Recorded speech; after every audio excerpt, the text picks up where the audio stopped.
ಎಲ್ರಿಗೂ ನಮಸ್ಕಾರ. ಕೃಷಿ ವಿಶ್ವವಿದ್ಯಾನಿಲಯ ಬೆಂಗಳೂರಿನಲ್ಲಿ ಇದೇ ತಿಂಗಳ ನವೆಂಬರ್ 13ರಿಂದ 16ರವರೆಗೆ 2025ರ ಕೃಷಿ ಮೇಳವನ್ನು ಏರ್ಪಡಿಸಲಾಗಿದೆ. ಈ ವರ್ಷದ ಕೃಷಿ ಮೇಳದ ಘೋಷವಾಕ್ಯವೆಂದರೆ ಸಮೃದ್ಧ ಕೃಷಿ ವಿಕಸಿತ ಭಾರತ.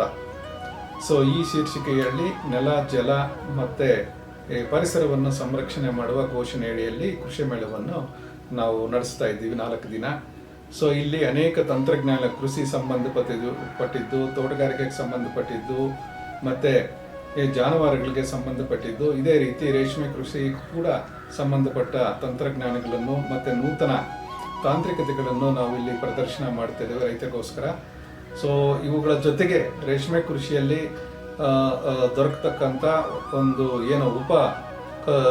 ಉತ್ಪನ್ನಗಳೇನಿರ್ತವೆ ಅವುಗಳಲ್ಲೂ ಕೂಡ ನಾವು ಹೇಗೆ ಯಾವ ರೀತಿ ಅದಕ್ಕೆ ಮೌಲ್ಯವರ್ಧನೆ ಮಾಡಬೇಕು ಅನ್ನೋದ್ರ ಬಗ್ಗೆ ಕೂಡ ಹೆಚ್ಚಿಗೆ ಮಾಹಿತಿ ಕೊಡ್ತೀವಿ.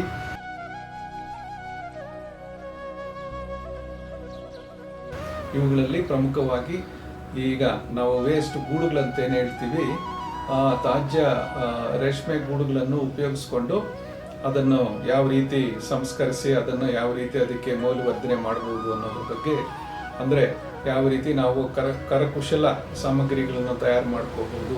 ಅಂದರೆ ಈ ಹೂವಿನ ಹಾರ ಇರ್ಬೋದು, ಹೂಗುಚ್ಛ ಇರ್ಬೋದು, ಅಥವಾ ಇತರೆ ಅಲಂಕಾರಿಕ ವಸ್ತುಗಳಿರ್ಬೋದು, ಇವುಗಳನ್ನು ನಾವು ಇಲ್ಲಿ ಡೆಮಾನ್ಸ್ಟ್ರೇಟ್ ಮಾಡಿ ಅಲ್ಲಿ ತೋರಿಸ್ಕೊಡ್ತೀವಿ. ಅದಕ್ಕೋಸ್ಕರ ರೈತ ಬಾಂಧವರು ಮತ್ತು ಸಾರ್ವಜನಿಕರು ಕೃಷಿ ಮೇಳದಲ್ಲಿ ಭಾಗವಹಿಸಿ ಇದರ ಸದುಪಯೋಗ ಪಡಿಸ್ಕೋಬೇಕಾಗಿ ನಾನು ಇಲ್ಲಿ ವಿನಂತಿಸಿಕೊಳ್ಳುತ್ತೇನೆ.